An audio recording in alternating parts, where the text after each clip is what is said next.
My next guest headlines UFC Fight Night 138 coming up here on October 27th against Anthony Lionheart Smith. It is Volkan Oezdemir joining me here on the program for the very first time. Volkan, how are you, man? I'm feeling good. Thank you so much.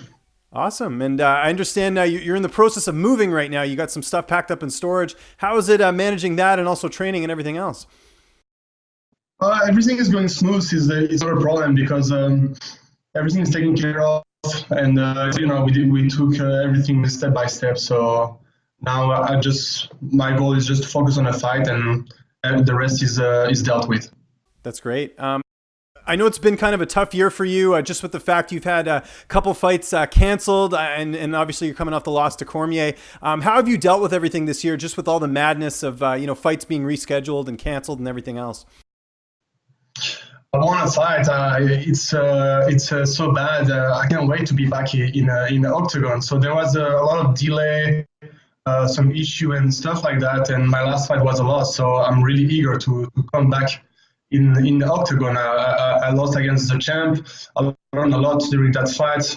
A lot of experience, a lot of stuff that I've been putting in the gym every day, training really hard. And now it's time for me to put that in practice. So I can't wait to be in the cage again. And what did you take away from that performance against Daniel Cormier? You always learn more from a loss than a win. You think about everything that happened differently because it's a loss. A win, you always learn something. You always improve. Is getting better all the time. But a loss definitely puts things into perspective, and that's when you have to reassess, go back to the drawing board, and see everything and.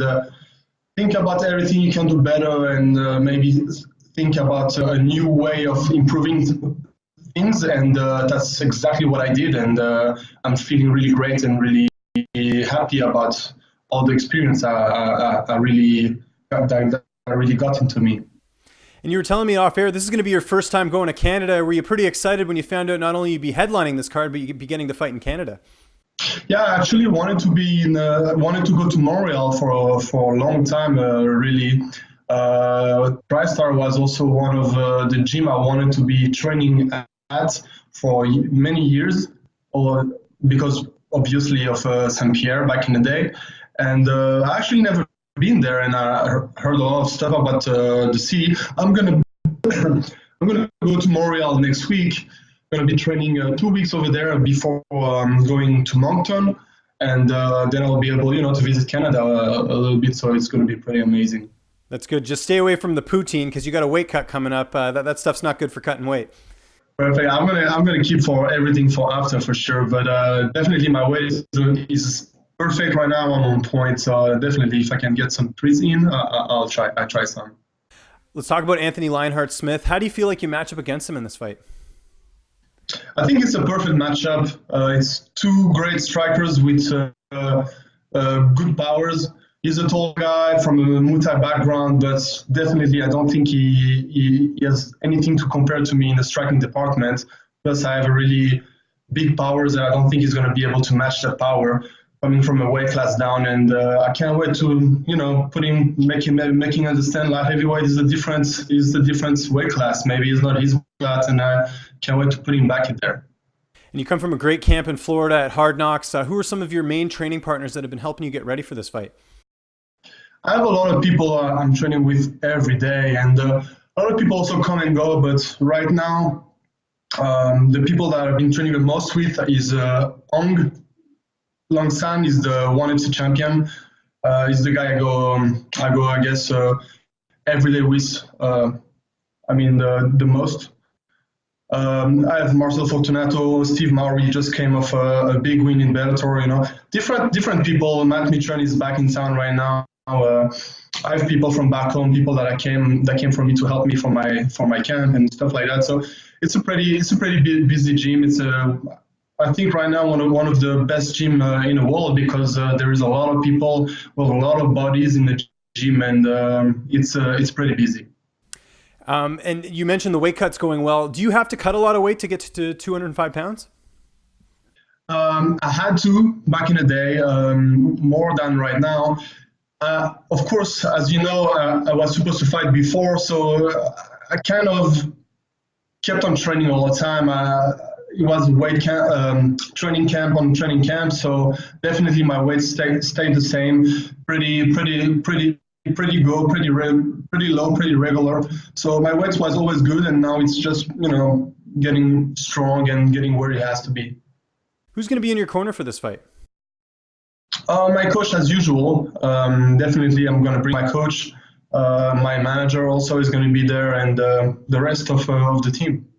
Okay, that's awesome. And how do you see this fight playing out on October 27th? This is going to be a great fight. It's going to be definitely explosive. It's going to be a treat for the fans in Moncton, because definitely it's going to be the opening of the new arena, and that's going to be great. Big matchup, and this is going to be firework. This is going to be two striker, and definitely it's going to be a bang. Where do you feel like a win over Anthony Smith puts you in the division, especially headlining this card? I mean, this is a really big fight. So right now, the number one is an active since forever, waiting on a fight, and I don't think that's the kind of stuff to be a win over Anthony Smith. I think definitely we're going to put me on the number one spot, which is going to be great, because a lot of things is going to happen soon. Jon Jones is back. The belt is going to be back in line soon. DC saying you want to retire soon, but he has a big fight with Brock or whoever's. Nobody knows what's happening. But also, I don't want to be waiting. That's why I'm taking the fight with Anthony. This fight is great. I think it's going to be a good matchup. Anthony has a lot of hype behind him. He's coming off 2 great wins against 2 former champions. He won 5 of his last 6 fights. So he's a tough opponent. Definitely is a tough opponent. But is nothing I'm worried about. And you mentioned Jon Jones there. Just your reaction when you found out he'd be coming back and they've reduced his suspension with USADA.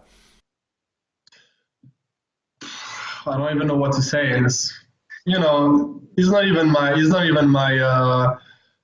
It's okay, suspension with the history that is behind.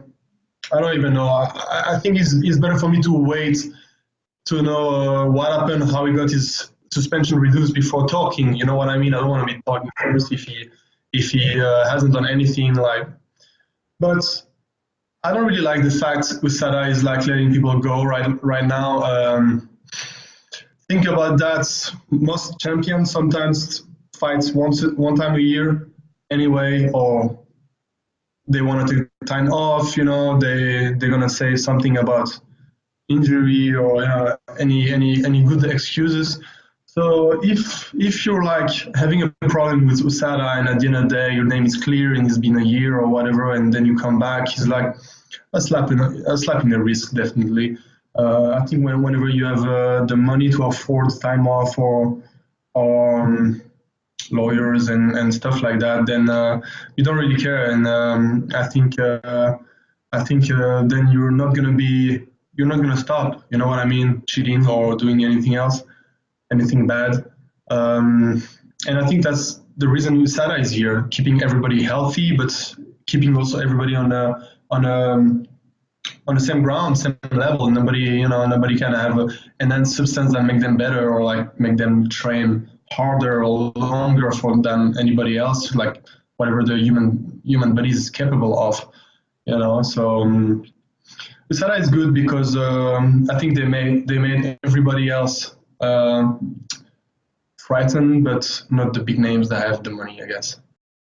Yeah, very well said. Before I let you go, my last question here.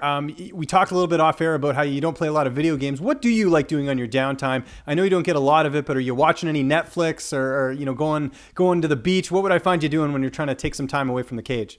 So definitely Netflix is what I do whenever I have an hour off or something like this or whatever. But I'm a dog person. I like to go out with my dogs, walk around.